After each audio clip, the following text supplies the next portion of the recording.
project of making the reef slope part 2. You might notice behind me that the Aquascape has been completed with some rock moved over from the refugium. You also might notice something moving around in there. Let's take a look. All right, as you can tell, in addition to completing the reefscape with rock moved over from the refugium with coralline algae and all that good stuff, we have fish in the aquarium. So this is about half of the fish that are being quarantined for this aquarium. This was the first batch I got, and there's a second batch that's in there right now. So what I wanted to do is I wanted to take advantage of the bacteria that was left in this aquarium from raising up the sharks and the rays and get the new fish in there as quickly as possible so that we maintain that bacteria. We don't have a whole, complete die-off. Now this is tied into the 1,500-gallon system, so there is water moving in from the other system to this one, even when it didn't have fish, bringing ammonia for the bacteria to feed on. But I feel like the best plan was to get the new rock in and get the new fish in as quickly as possible, and just keep the momentum of the tank going. And and again, since we're tied into the other system, we have the luxury of that stability of all of that water and bacteria in the totality of the 1,500-gallon system, and we don't have to rely on just this tank or just the rock in this tank or even just the ammonia supply in this tank to feed the bacteria. So let's take a closer look at the fish we moved over. I think probably the easiest way to get all these guys out here is let's go ahead and give them a little bit of food. All right, so I'm sure you've already seen it. We have the queen angel out front and not shy. There's also a bunch of little chromis and bicolor dwarf angel, a Koran angel back there, and lots of tangs. So we got an orange shoulder tang, a naso tang, sergeant tang, a beluga tang down here, falco hawkfish, a sailfin blenny, algae blenny, sometimes they call them that. There is a cleaning crew in the aquarium that was added before even the fish. Once the base rock was in, went ahead and got the cleaning crew in here. And then let's see. Oh, we got the regal tang. And I'm trying to think if I forgot anybody. There's the falco hawkfish over there. I really love those guys. The hawkfish in general, they're awesome fish. And of course the damsels are a yellowtail, and these other guys starts with a T. I actually forgot. First time I forgot their names. First time I've kept them, so we'll see. They're a smaller damsel, peaceful damsel. No blue devils or any of those crazy guys in here. It's just peaceful guys. But it's definitely a tang heavy tank, because this is, what do we got here? We probably have half a dozen tang species in here, and there's a half a dozen more in quarantine. So lots and lots of utility fish. Should definitely never have problems with algae in the Reef Slope aquarium. And then of course the other big one besides the tangs is the angels. So as you can see, the big queen, and then where did that Koran angel go? Somewhere in here is a little Koran angel. When I spot him, I'll get him on camera. But yeah, there are going to be other large angels. I've got my eye on not necessarily all of these, but at least one more from French, a blue face, a gray, and possibly majestic. One of those angels are possible dishes. And there's the Koran, just came out, from the rock work there. So a lot of these, these big angels and these tangs, there's a lot of big fish in here. So, or they will grow to be big fish. Or a lot of 1 foot, foot and a half, and then in the case of Lingay tang here, 2 feet. So definitely a big tank, as you can see. I mean, that's a good sized angel there, and he's nothing special in here. It's like all kinds of room, especially with the depth, which is hard to tell. But in the totality, when we get all these guys going, it's a lot of fish. So I think the tangs and the angels are going to be the big heavy hitters in the tank as far as the showpiece fish, as well as some medium-sized wrasse. I've got one in quarantine, really beautiful wrasse. Wrasse are kind of tough because a lot of the ones that are not super aggressive don't get that big, and then the ones that get big, like a banana wrasse is a particular favorite of mine. I'd love to have one. I just don't know if I trust them. I've actually never kept one, so I don't know how their aggression level is, but I've kept similar wrasse and their aggression level was too much. It was pretty rough. So, so not a path I want to go down again, at least not with this tank. So we'll see how it goes. So right now, obviously, is the focus on building up all the young livestock all at once at the beginning here so they can grow up together.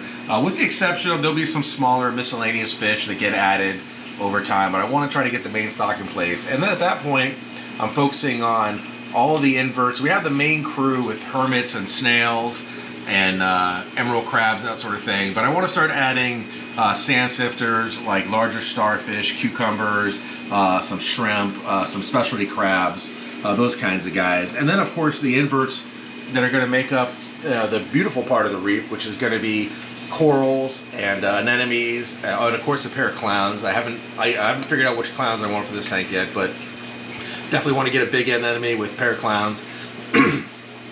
So there's a lot of work to do with the tank, but at least we got a good start here with solid reef rock and a solid fish stock being built up. But now what we are lacking is water flow.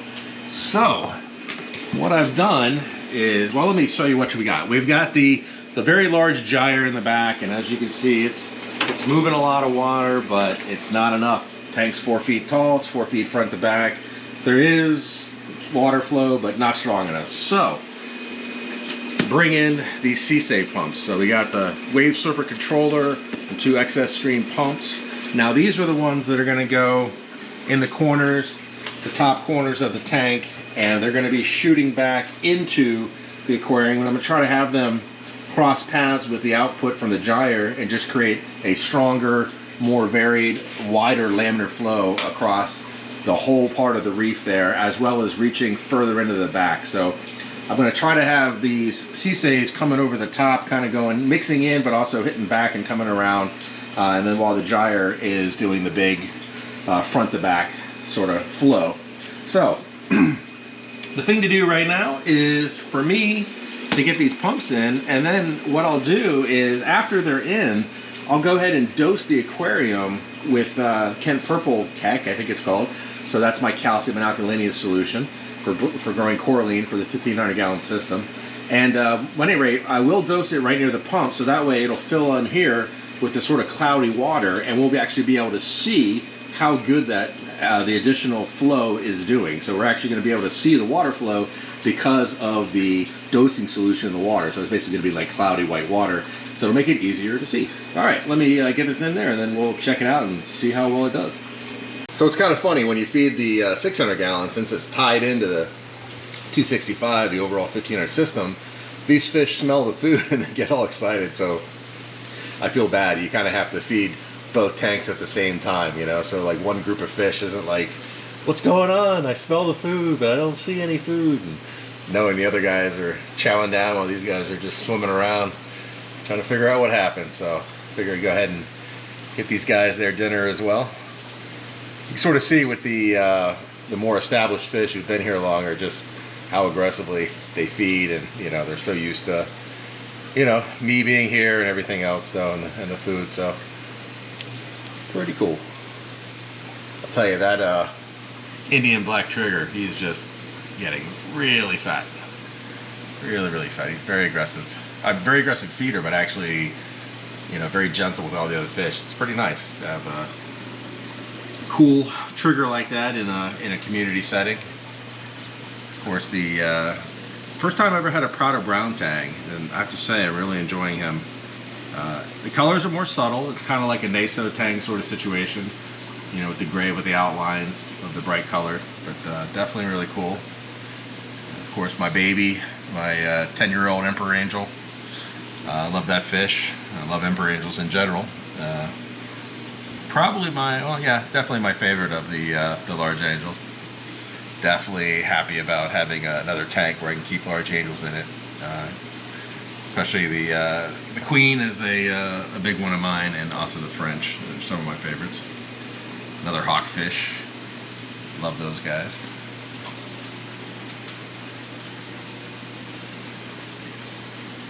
And of course the black axle chromis. I know for a long time I always just had the regular little blue-green reef chromis, and they're okay and everything. And then when I found these black axle ones, I was like, oh man, these guys are great. They are pretty crazy. All right, it looks like they polished off all the food, so I think it's time to get back over to the 600 and finish putting those pumps in. Okay, the CSA pumps are going. One up here in the right corner and one in the left. And I think the first thing you can see is they've kicked up some of that algae that was on the sand back there that was from the big rocks from that were moved over to Predator Bay that was scraped off. The cleaning crew has been munching on it, but now we're getting it turned up. Let's definitely looks good so far. Let's get the purple tech in there, which is going to get the water cloudy, and then we should really be able to see the water flow. Okay, so purple tech's been dosed into the refugium sump, and it's starting to get picked up and blown into the 600 now. Not quite enough yet to see the water flow really clearly. Definitely we'll check the right side first, since that's where the return is, up there in the back. And it is definitely dispersing it pretty quicker than before. But I was kind of hoping, I don't know if the camera's picking it up, but you can sort of see the water flows going through it, but not quite as much as I'd hoped. So yeah, I almost feel like the pieces of algae that is kicking up from the bottom that was, you know, scraped off the live rock that was moved to Predator Bay. I think that actually shows you the water flow better than the purple tech does, the cloudy water. But I certainly can tell you from dosing it many times that it is dissipating and around much quicker. You used to see more of a cloud as it would form on the right and then move its way and get picked up by the gyre. Now it's really just getting dissipated pretty quick, and then I can see the flow coming down and hitting here and just going crazy. Proof's in the pudding with it's hitting the bottom more than the gyre was, and also in different places, so that's positive. Okay, well, we'll let this go, and takes a little time for the additional water flow to do its job and see the reaction of the reef. I can see though the fish are enjoying it. They're liking the nice currents to swim in, so we'll give it some time and see what it looks like. Okay, it's time to check back on the progress. It's been a couple of weeks since we've added in all the fish, and we added in the extra pumps, those CSA pumps up in the corner.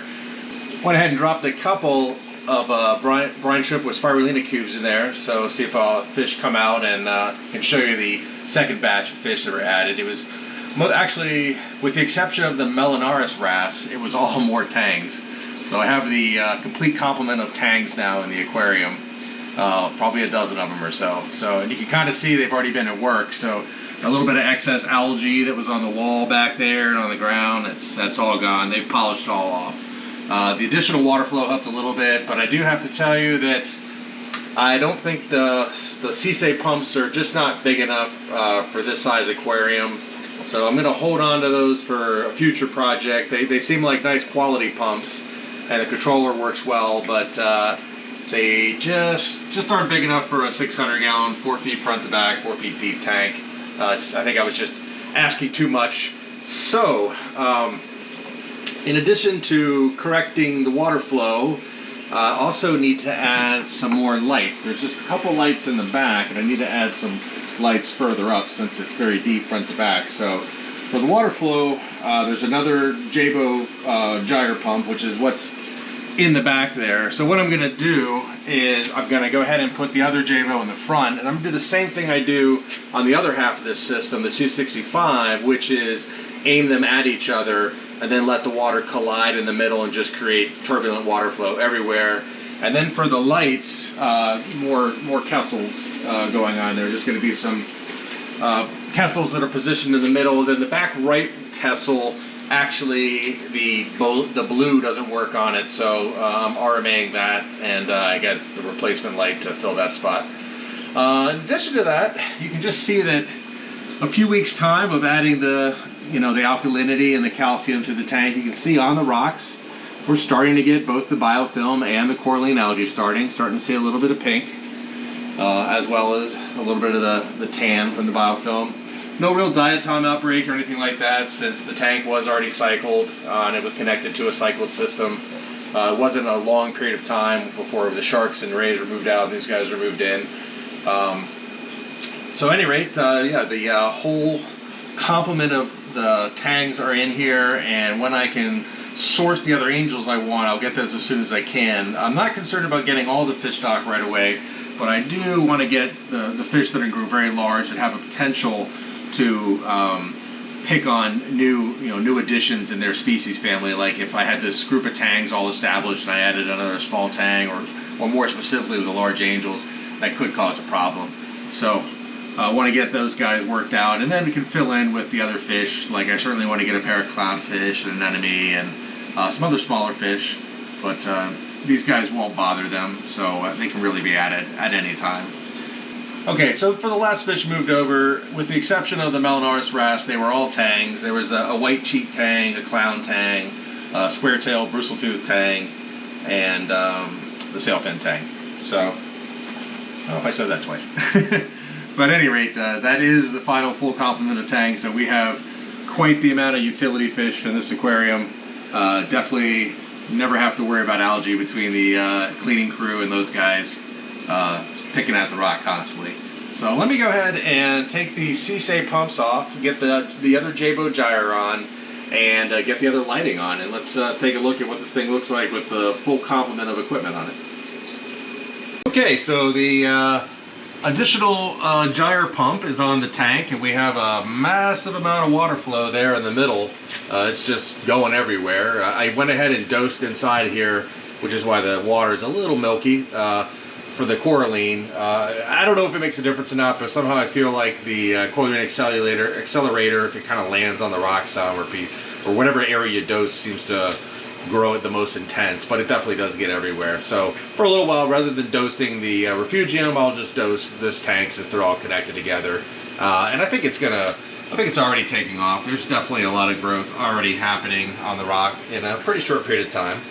The other thing though you might notice is the lighting probably looks a little better, and that's because we got all the lights up now. So we are fully covered in lights, and I was actually wrong earlier when I said my other Kessel had broken. Apparently what had happened is the top was slid away from the wall back there with a fan. It was just pulling a lot of salt water, just blowing it right on that Kessel. It was all covered in salt creep and everything. So I cleaned it, took it apart, cleaned it off, sprayed it out, and turned it back on, and both the white and blue are working. So my apologies, Kessel, you didn't break. It was just my negligence. So, all right, we got a backup tuna blue now. So I'm sure it'll get used somewhere. They always do. But let's, I think a good way to check out this new water flow is we'll throw in some brine shrimp and let these guys chow down, and we'll watch the brine shrimp fly all over the place. All right, as you can tell, lots and lots of water flow. The brine shrimp is going everywhere. Definitely kind of intense there in the upper middle. Being such a tall tank, I don't think that'll be a problem. I mean, the fish do swim all through it, no problem. And as you get further to the side, you still have flow, but it's more chill. It's not going to pummel anything. So at any rate, I've got a kind of a high zone in the middle, and then it cools out a little bit as you get to each side of the tank. Which is, it's good to have zones, you know, especially because got to keep in mind eventually this is going to be all covered in corals and larger macroalgae, so I have different spots for different corals that are going to be best for them. And of course, I always do have the option of additional water flow or modifying the current water flow. Like I could offset them slightly from each other, switch them to the different wave modes. Right now, I've kind of just got them continuously crashing into each other. I did try it where they were both pulsating waves, and you know, it seemed kind of 6/2 dozen. Didn't really seem to change the flow rate that much. So at any rate, this is the first batch of fish. I think I'm going to call the equipment for now done. We've definitely got a good amount of water flow.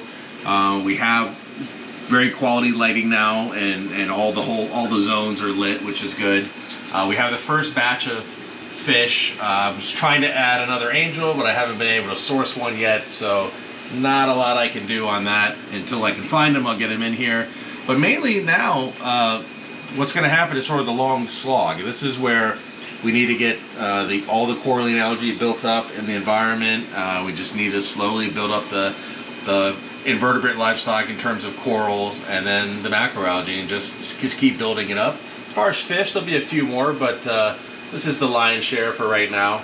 We'll let these guys grow up. The other ones will mostly be smaller fish and the clownfish and anemone, but what I'm going to focus on right now is, again, just trying to get the coralline algae built up on the reef so we have a decent looking fowler tank, and then converting it over to a reef slope by populating the reef with corals. So this is again going to be a lot of LPS, softies, polyps, those kinds of things that can tolerate people like, or fish like this, you know, nipping at them and everything.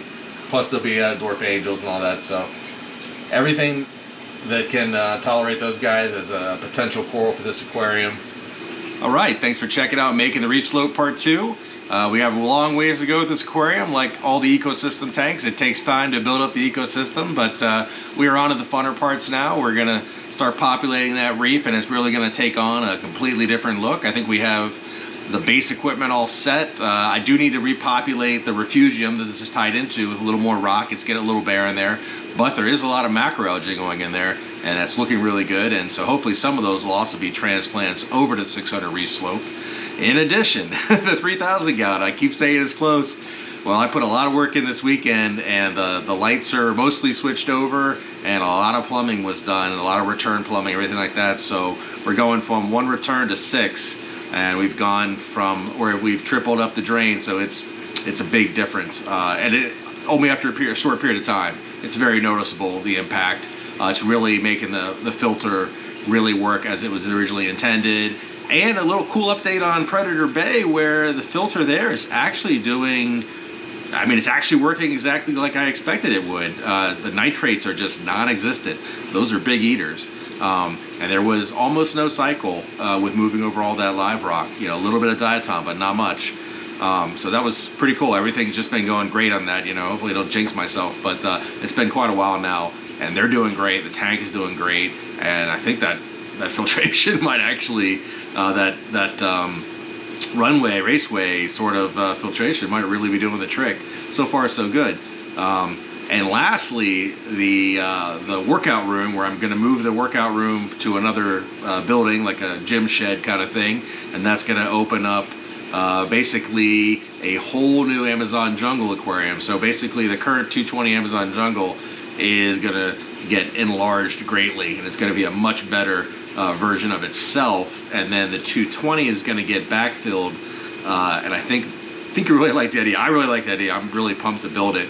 It's going to be neat. It's going to be something I haven't ever done before. Some fish I've always wanted to keep, but I've never kept, and it should look amazing. I have some really good ideas for it, and I've looked online. I think I can source all the materials I need to actually make it look right, so without any compromises. So I think it could be something pretty special, pretty cool. At any rate, you know, proof's in the pudding. When we get closer to it, I'll let you know what it is, and we'll start building it.